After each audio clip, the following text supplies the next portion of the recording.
네, 안녕하십니까. 부부손해사정사입니다. 야, 내가 좀 궁금한 게 하나 생겼어. 아는 사람이 보험금을 청구했다? 근데 이제 보험회사가 약관에서는 그 이후로는 돈을 안 준다고 규정돼 있대. 근데 그 사람은 그런 설명을 들은 적이 없다고 했거든? 근데 못 들었다고 얘기했는데도 돈 못 주겠대. 그래서 굉장히 지금 막 열폭 상태더라고. 이게 말이 되는 거냐? 보험금은 기본적으로 약관에서 정하여져 있는 보험금 지급 사유에 해당하여야만 보험금이 지급이 돼. 그래서 약관에서 그렇게 정해져 있다라고 하면은 당연히 보험회사가 보험금을 안 주는 경우가 맞아. 근데 이런 경우는 있잖아. 이 사람이 만약에 병원을 가서 치료를 받았어. 치료를 받았는데 당연히 치료비가 발생을 할 거 아니야. 그치. 실손보험금 청구를 할 거야. 근데 이제 실손보험금의 보험금 지급 사유는 피보험자가 질병으로 상해로 인해서 치료를 받았을 경우 지급합니다. 이렇게 되어 있단 말이야. 근데 이 사람이 치료가 그냥 우리가 일반적으로 생각하는 그런 치료가 아니라 피부과 미용이라든지 뭐 이런 아니면은 치질 이런 거 같은 경우에는 질병이기는 하잖아, 치질이. 그치. 근데 치질 같은 경우는 돈을 안 준다라고 규정을 하고 있어. 어. 이런 경우에는 이제 보험사한테 뭐라고 좀 따질 수가 있거든. 왜냐면은 이게 이제 그 보험금 안 주는 사유였잖아. 그치. 근데 보험과 관련한 법에서는 보험회사는 보험 계약 당시에 약관의 중요한 내용을 설명을 해줘야 되고 그 중요한 내용을 설명하지 않는 경우에는 보험회사는 그 중요한 내용을 설명하지 않는 내용 가지고 보험금 거절을 주장할 수 없다, 이렇게 규정을 하고 있기 때문에 그런 이제 그런 것처럼 네가 나 설명 듣지도 못했다 라고 했을 때에는 그런 이제 설명 의무 위반으로 보험회사한테 주장해볼 만한 여지는 있지. 근데 약관이 두께가 되게 두껍지 않아? 그걸 다 설명한다고? 뭐 어떤 거는 뭐 500장이 넘어가는 것도 있고 그러니까 그걸 그러는데 어떻게 다 설명해? 그래서 내가 그랬잖아, 중요한 내용을 설명해야 된다고 했잖아. 근데 그러면은 이제 또 보험회사랑 소비자랑 부딪히게 되는 거지. 보험회사 입장에서 이거 우리가 설명할 필요 없는 중요하지 않은 내용이다 라고 주장을 할 거고, 소비자 입장에서는 결국에는 보험금 받기 위해서 보험을 가입했는데 약관에서 그 내용 때문에 안 준다고 했던 거는 안 주는 사유에 해당한 거기 때문에 중요한 내용이다, 돈을 달라, 뭐 이렇게 이제 붙을 수밖에 없는 거지. 근데 이게 조금 애매한데 이와 관련해서 법원 판결을 보면은 모든 보험 약관에서 동일하게 판매를 하고 있는 내용이라면 설명할 대상이 아니라고 하고 있어. 응? 이해가 잘 안 된다. 그러니까 A 보험사, B 보험사, C 보험사 다 약관이 있을 거 아니야. 근데 거기서도 보험금 지급 사유, 면책 사유 이렇게 다 있을 거 아니야. 근데 면책 사유가 A 보험사, B 보험사, C 보험사의 약관에 다 동일하게 들어가 있어. 그런 경우에는 보험회사는 설명할 필요가 없다. 그럼 그걸 어떻게 알아? 뭐 대법원 판결이 그래. 아, 야, 말이 안 되잖아. 그 A 보험사, B 보험사, C 보험사가 똑같대. 근데 나는 설계사한테 그 설명 못 들었어. 내가 내가 약관을 안 펴봤다고 돈 안 주는 거잖아. 그러니까 나도 이제 너가 말하는 거에 전적으로 동의를 하는 입장인데, 그 대법원 판결의 취지는 이건 것 같아. 어차피 너 이거를 안 준다고 설명을 들었다고 하더라도 A 보험사가 있고 B 보험사가 갈 거 아니지 않느냐. 똑같으니까? 그러니까 설명할 필요가 없다, 이렇게 이제 대법원에서 판단하는 건데, 근데 소비자 입장에서는 결국에는 보험은 왜 가입해? 보험금 받으려고 하는 거잖아. 그치. 그러면 보험금 지급하지 않는 사유에 대해서는 보험회사가 설명해야 되는 게 맞다라고 나도 생각을 해. 그래서 심지어 우리 사무실에서 그거와 관련된 소송을 붙을 때에도 맨날 보험회사랑 싸우는 게 이거거든. 보험금 거절할 사유이니까 이거는 보험회사가 설명해줘야 된다는 게 우리의 주장이고, 보험회사는 아니다, 다른 데 다 똑같이 규정되어 있으니까. 다른 데서 들어본 적이 없는데 그걸 내가 어떻게 하냐고. 그리고 더 웃긴 건 뭔지 알아? 대부분의 보험 약관은 거의 다 비슷해. 복사하기야?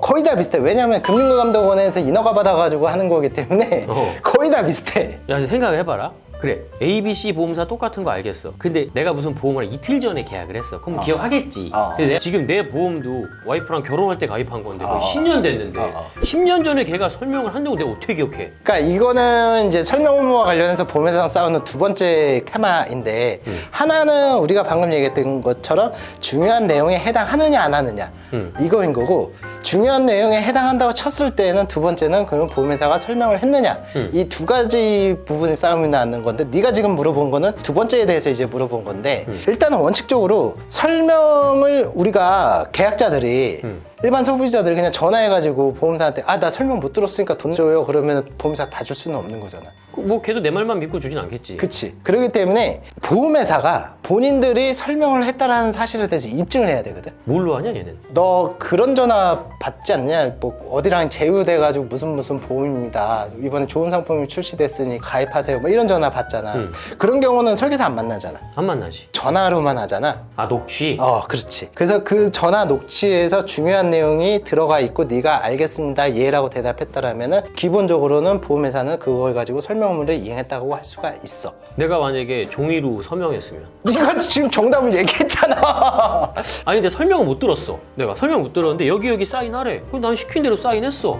설명 못 들었잖아. 근데 일단 기본적으로 첫 번째는 녹취로 내가 이제 입증을 한다고 그랬잖아. 두 번째는 설계사를 만난 경우는 보통 종이나 아니면은 뭐 아이패드나 이런 데다 사인을 한단 말이야. 근데 네가 못 들었다고 하더라도 그 내용을 보면은 계약자 누구누구는 보험 설계사 누구누구에게 위와 같은 내용은 설명을 잘 듣고 이해했습니다라고 하면서 사인을 한단 말이야. 야, 내가 여태까지 보험 내 거만 7개거든. 근데 보험 못 받는 조항에 대해서 말하는 설계사를 만나본 적이 없어. 근데 어쨌든 그 사인이 들어간다고 하면은 기본적으로 너는 보험회사한테 설명을 받았다라고 할 수밖에 없어. 이거랑 되게 유사한 걸로 보면은 인터넷을 어디를 가입을 하려고 할 때 무슨 약관을 설명 받았습니까? 이거 클릭 안 하면 안 넘어가잖아. 있어. 그거 하는 이유가 그거야. 그럼 강제적인 거 아니야? 맞아. 듣지도 못하고 내용도 모르는데 그걸 안 하면은 가입이 안 된대. 그럼 반강제적으로 해야 되는 거잖아. 맞아. 당연한 거지. 그러니까 네가 그걸 봤을 때 어떠한 내용이 돈이 안 주는 사유에 대해서 네가 이제 확인을 하고 자필 설명을 해야 되는데 일반적으로는 그냥 시키니까 하게 될 수밖에 없지. 근데 이거는 현실적으로 그거를 사인했으면 보험회사가 설명했다고 볼 수밖에 없는 거지. 왜냐하면 보험회사가 그렇게 서류를 다 만들어가지고 여기다 사인 받았는데도 불구하고 나 설명 못 들었어요 그러면은 우리나라의 모든 보험사는 다 망할 수밖에 없지 않겠느냐? 보험청약서가 내가 가입할 때 24장인가 그랬거든. 그 24장이 글씨가 되게 작아. 맞아. 근데 그걸 어떻게 다 보고 일일이 그럼 그게 공부지. 내가 보험 설계사를 하고 말지. 그거 쉽게 하려고 내가 가입하는 거잖아. 근데 이건 말이 안 되는 거 아니냐? 근데 우리나라 법원에서는 기본적으로 그 자필 설명이 들어가 있다라고 하면은 보험회사는 설명했다라고 할 수밖에 없어. 근데 여기서 예외적인 사유가 있기는 하지. 뭐냐면은 이런 경우 있잖아. 우리가 자필 설명한 상품 설명서에 이거는 돈은 안 주는 사유입니다라고 명확히 기재가 되어 있어. 근데 네가 사인을 한 거야. 그러면 내가 설명을 들었기 때문에 돈을 안 주는 사유에 걸리면 내가 돈을 못 받게 되는 게 맞잖아. 근데 설계사가 걱정 마요. 이거 필요 없어요. 돈 다 나와요. 이렇게 너한테 거짓으로 설명했다라고 했을 때에는 그때는 네가 설명 못 받은 걸로 해서 보험회사한테 청구를 할 수가 있기는 해. 그걸 내가 어떻게 증명해? 그렇지. 그 문제가 남아있는 거지. 녹취를 해야겠네. 뭐 그거는 네가 알아서 할 부분이고 일단은 그래서 기본적으로 보험회사가 설명했다 안 했다를 입증하는 건 첫 번째는 녹취고 두 번째는 상품 설명서에 너의 자필 설명이 들어가 있느냐 이걸로 싸움이 나게 되는 거야. 뭐 이건 고객이 무조건 지겠네. 아니야. 근데 보험회사가 이게 보험이라는 게 지금만 판매하는 게 아니라 뭐 몇십 년 전부터 계속 판매를 해왔잖아. 근데 이게 계속 시간이 흘러가면서 본인들이 봤을 땐 그때 당시에는 설명하지 않아도 된다고 생각을 해가지고 설명서에 안 적어놨는데 나중에 알고 보니까 설명해야 된다는 내용에 대한 그 판결들이 나오는 거야. 그러면은 그 전까지는 설명서에 그 내용이 안 적혀있기 때문에 이건 다 설명 의무 위반이 되어버리는 거야. 그래서 아까 뭐 치질 얘기했잖아. 이때까지는 치질에 대해서 안 넣었어. 근데 이때부터 넣은 거야. 상품 설명서에. 그러면 이때 당시에 가입했던 사람들 같은 경우는 설명 의무로 싸울 수는 있지. 그때 건 그럼 치질로 받을 수 있다라는 거야. 그 이후 건 치질로 안 된다고 명약돼 있으니까 못 받는 거고. 맞아. 근데 나는 설계사한테 치질이 안 된 애가 들은 적이 없고. 근데 네가 사인했고. 그럼 게임 끝.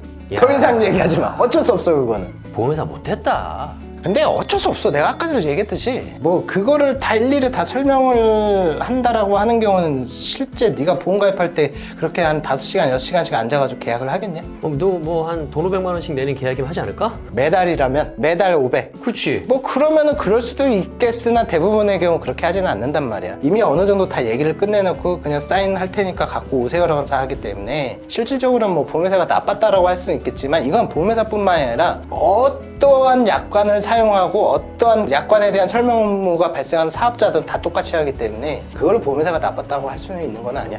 그거에 대한 책임은 본인한테 있는 거야. 그래서 본인이 그거에 대해서 잘 기억을 하고 있어야 되는데 실질적으로 보면은 기억을 못하지. 보험이라는 게 뭐 어제 가입해가지고 오늘 바로 사고 나는 그런 계약이 아니라 수년 뒤에 사고가 나고 이런 거기 때문에 대부분의 사람들은 나 그때 당시 분명히 설명을 들었음에도 불구하고 나 못 들었다고 할 수밖에 없거든. 그렇기 때문에 상품 설명서나 녹취 같은 기록을 남겨두고 보험회사는 우리는 이걸로 설명했습니다라고 주장을 하는 거지. 이게 기본적인 법원 판결의 입장이야. 억울해도 어쩔 수 없어. 그냥 너하고 대화하는데 억울하다.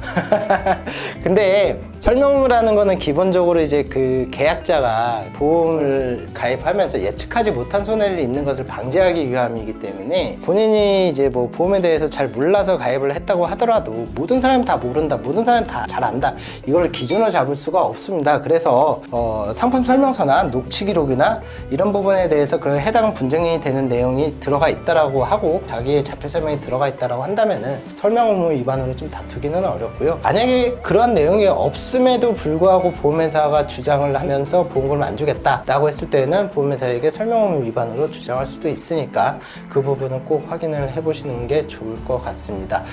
제가 준비한 내용은 여기까지였고 도움이 됐다라고 하면은 좋아요, 구독, 알림 설정 부탁드리고 도움이 안 됐다고 하더라도 다음 동영상에서 분명히 도움이 될 거니 좋아요, 구독, 알림 설정 부탁드리도록 하겠습니다.